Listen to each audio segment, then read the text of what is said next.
So today I'm going to give you guys my review of the Baltimore Ravens and Cleveland Browns game. So starting off on the Ravens side, Lamar Jackson goes 19 for 29, 225 passing yards, 66 passing yards after the catch, 4 passing touchdowns, 0 interception, 128.6 rating, 2 carries for 13 rushing yards, and he was sacked 3 times.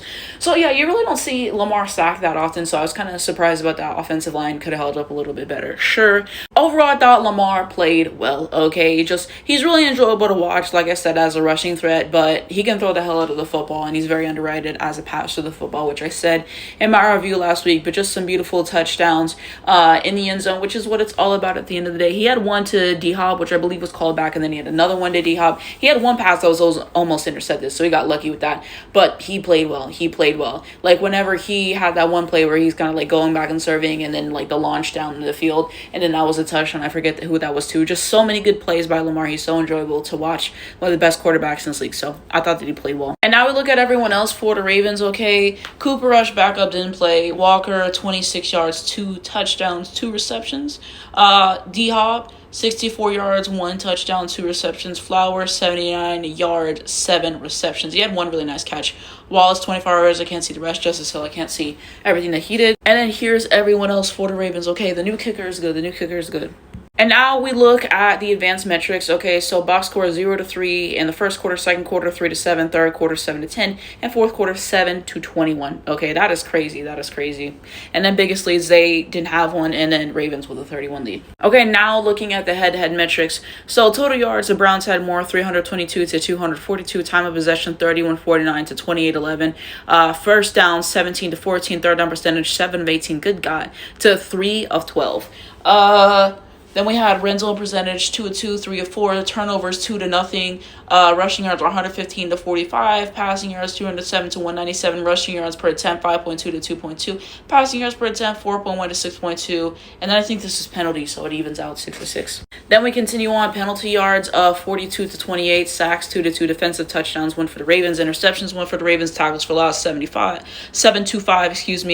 passes defended 5 to 5, quarterback hits 9 to 5, forced fumbles 1 to 1. Fumbles recovered 2, and then no safeties were taken in this game. Why do the Ravens end up winning this game? When you got Lamar Jackson, you're probably going to win the game. I already talked about his threat as a rusher and also as a passer. So Lamar Jackson was Lamar Jackson. It was a good day for him. 4 passing touchdowns, 0 interceptions. Receivers caught the ball. Receivers made play. The running game wasn't that great, but, you know, they made up for it in the passing game. And I really do like their offensive coordinator, by the way. John Harbaugh still needs to be fired, but if you know, you know. So there was that offensively. And defensively, they were able to come up huge. There was this one where they forced Joe Flacco to like fumble the ball, and then they go and they run that in for a defensive touchdown. There was another play where they get the interception, ran it back for I think 61 yards, and then Lamar comes and I believe that they got a touchdown. So yeah, they were pretty effective when they did get to the red zone. I think there was only one trip where they didn't convert. Kicker makes all the kicks and everything. It was a really solid game for the Ravens. Okay, must be nice whenever your team can actually blow out teams. So yeah, it was a good game for the Ravens. Now we on to the Cleveland Browns side. So Joe Flacco goes 25 for 45, 199 passing yards, 82 passing yards after the catch, 1 passing touchdown, 1 interception, 1 carry for 8 yards, and he was sacked twice. Joe Flacco just did not play well. He had some good plays, sure, but most of them didn't result in anything meaningful. And mind you, the touching touchdown that he got, that was literally just something that was deflected, okay? So like that was just luck of the draw. That was luck of the draw, and that was the play I forgot about this one. Marley Humphrey literally almost came through with the interception, slipped right through his hands. And then, yeah, because, of course, this is the kind of stuff that happens in the Ravens game. But he can't run fast enough. The passing on the ball isn't effective enough. The Browns team is ass. And Joe Flacco got to retire. They got to stop bringing this nigga back. I can't keep watching. It's not good football. We look at everyone else. Dylan Gabriel, 3 of 3. He had 1 passing touchdown. So, you know, he played good in limited time.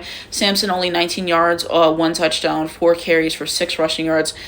Tillman, 22 yards, 1 touchdown, 2 receptions for 22 receiving yards. Judkins, 71 yards, 10 carries. We ain't forget about that domestic violence shit.